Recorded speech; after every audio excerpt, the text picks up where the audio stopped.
Assalamualaikum and hello everyone. Students, in last video I told you how life evolved on the earth from very beginning, from formation of universe, right? I hope you understood it and believed me also, of course. But students, doesn't this question arise in your mind, how I came to know all about this? You believed in me, right? Whatever I said, but do you believe everything you hear? Is there any proof of whatever I said? Well, student, I am not misleading you, because certainly there is a proof of whatever I told you. And today we will learn about different evidences of evolution. Evidences means proof, right? So our first evidence or our first proof is morphological evidence.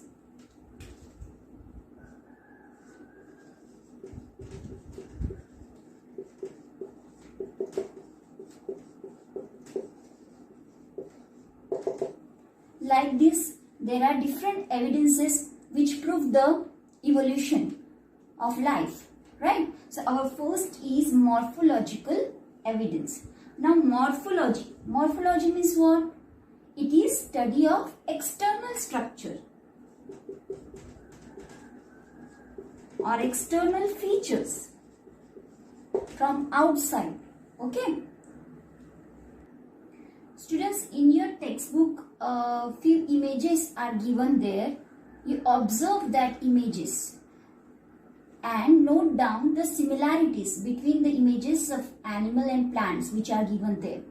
See, you can see there image of dog, sheep and wolf is given, and also some images of plants are given, mango, chiku, right?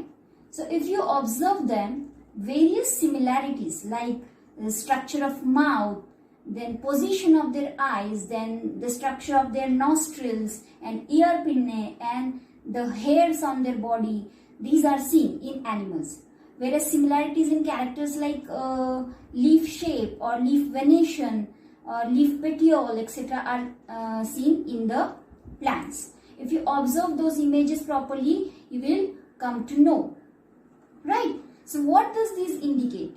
This indicates that there are some similarities in those groups, and hence it proves that their origin is the same. They must have some common ancestors. So it means that some changes must have occurred with time, and they must have evolved from these same ancestors. Understood? So this is the proof of evolution, that they look same. And of course, morphologically means externally. I am not talking about internal structure. I am only talking about external features. Their position of nose, their eyes, their ear pinnae, body hair. These all are external features which we can see, which are visible to us, right? The venation of leaf, right? So all these common or similarities show that they have common ancestors. So this is the proof. This is the evidence that they evolved from same ancestors. Understood? So first evidence was morphological evidences. Morphological evidence. Okay. Now next evidence is anatomical evidence.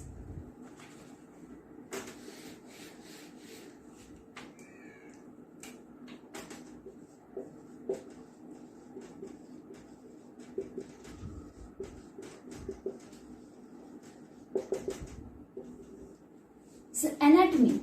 Anatomy means what? Study of internal features or internal structure. We studied about external features or external structure, that is morphology. Now this is anatomical evidence, means anatomy, that is internal, about all the internal organization in the body. So again, if you observe some pictures that are given in your textbook, figure 1.5, you can see some structure of bones are given there.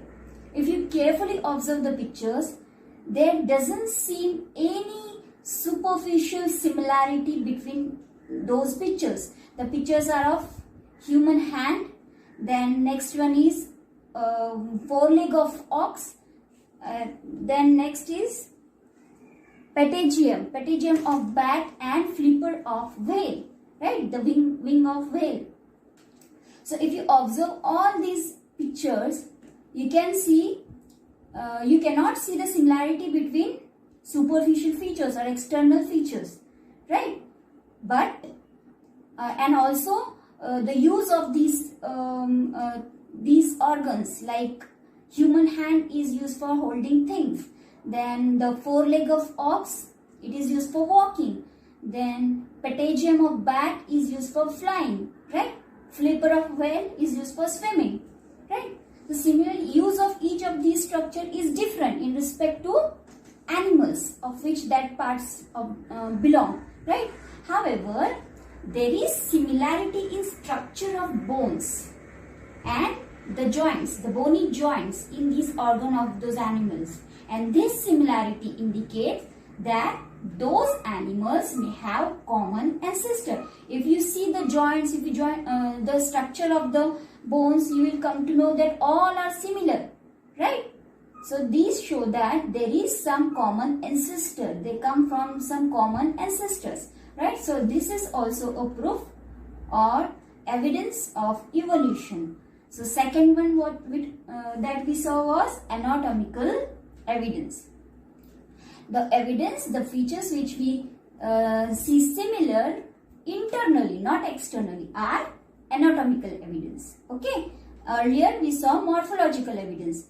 This one was anatomical evidence. Now third one is vestigial organs.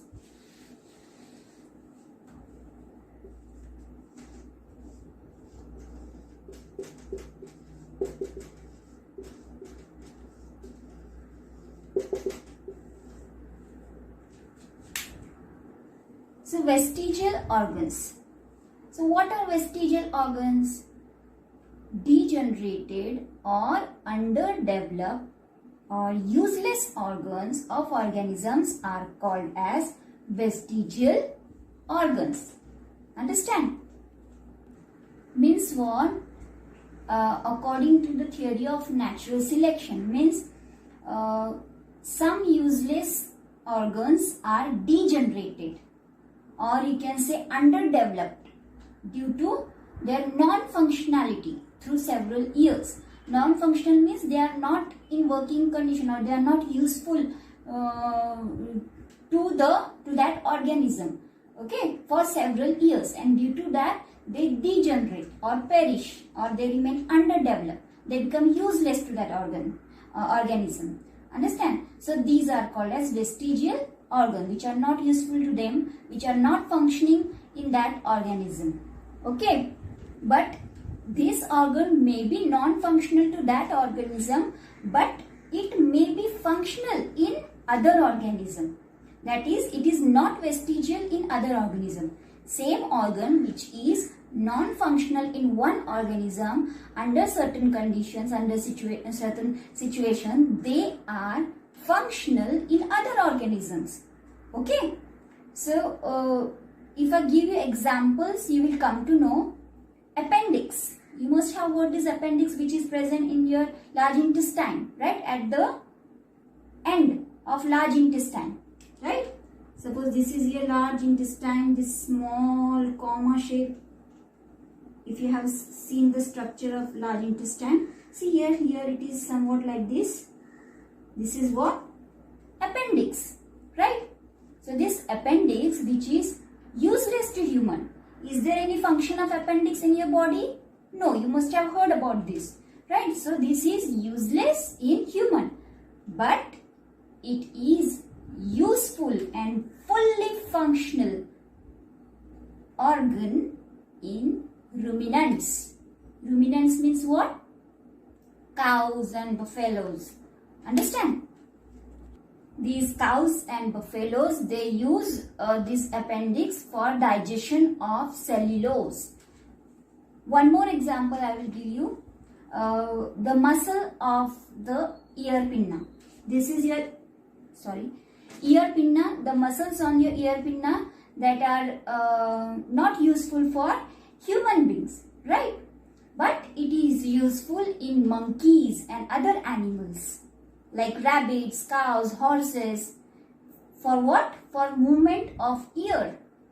They can move this ear. See, if you have any pet at your home, if you call her, or say cat is there, if you call her, she will immediately slightly turn her ear. Have you noticed this? That is movement of ear. This is done due to the muscles on your ear pinna, and that is not functional in human beings. Can your ear move like this, like those in animals? No. So that muscle of the ear pinna is only functional in some animals, in monkeys and some other animals like cat and dog. Understood? One more example is tailbone or coccyx. Tailbone is the bone at the end of your vertebral column, right? That is coccyx. It is useful in other mammals for balancing purpose. You know, monkeys, as slowly as they evolve, their posture become erect, right? And these you must be knowing this, that their tail started disappearing, and only the place where the tail was attached, that is called tailbone, remained, right? So that is functional only in monkeys. We have only that bone or coccyx, but in monkeys they have tail, and that is used for balancing purpose, right? The next example is body hairs. These body hairs, they are useful in other mammals for insulation purpose, for protecting against the cold, right? And one more example is wisdom tooth, what we call akkal dad, right? Wisdom tooth. They are present in mammals with large jaws like whale for chewing raw food. We don't eat raw food, we eat cooked food. So we have other molars and incisors or canines, right? But these extra molars which are present in our mouth, they are of no use to us. Understood? These are called wisdom tooth. They are useful in some larger mammals, like those who are having large jaws for chewing raw food. Okay, so these all are examples of vestigial organs which are not functional in our body or us, but they are fully functional in some other animals or mammals. Understood? So this was all about vestigial organs. Okay. Now our next evidence is embryological evidence.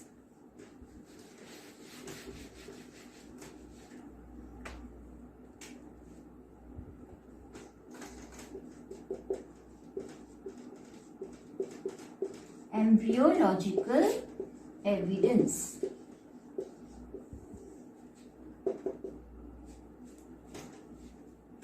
So embryological evidence means what? Embryology. Embryology is a branch of biology that deals with the study of different stages of development of embryo. You know, embryo is a very initial stage of development of living organism in its mother's womb, right? As the developing embryo grows, in the first few weeks in the fetus of mother, there is increase in complexity from differentiation of the cells to become specialized tissues, to form specific organs, right? From different cells they become tissues and then organs. So in the very initial stages, in the first few weeks, there is increase in this complexity, and this embryology enables us to comparatively study the developmental stages of this embryo, right? And these embryos of different vertebrates appear similar during the initial stages of development. See, a few pictures are given in your textbook. You can see here, right? Here 2-3 stages are given, and embryos of fish, salamander, tortoise, chicken, pig, cow, rabbit and man is shown. And you can see in the first stage, if you observe the picture, they all look similar, isn't it? See the picture, they all look similar. Then in second stage, there is some differentiation. They started developing, right? And they started becoming complex, right? See the third stage. Now you can differentiate easily in different embryo as at different at different developmental stage, right? Further, so these embryos of different vertebrates, they appear similar during initial stages, right? And these similarities, they gradually decrease. They go on decreasing, right? As that embryo develop, it goes on decreasing. And embryology thus can be used as evidence of evolution. Understand that they are from common ancestors. So this was about embryological evidence. Embryos of different vertebrates, they appear similar during initial stages, and these similarities, they gradually decrease as the embryo develops. Okay, so embryology is also an evidence of evolution, as similarities in initial stages of development indicate common ancestors. Okay, so we have learned till now morphological evidence, anatomical evidence, then vestigial organs, and then embryological evidence. Few more evidences are there that we will learn in our next video. Okay, thank you.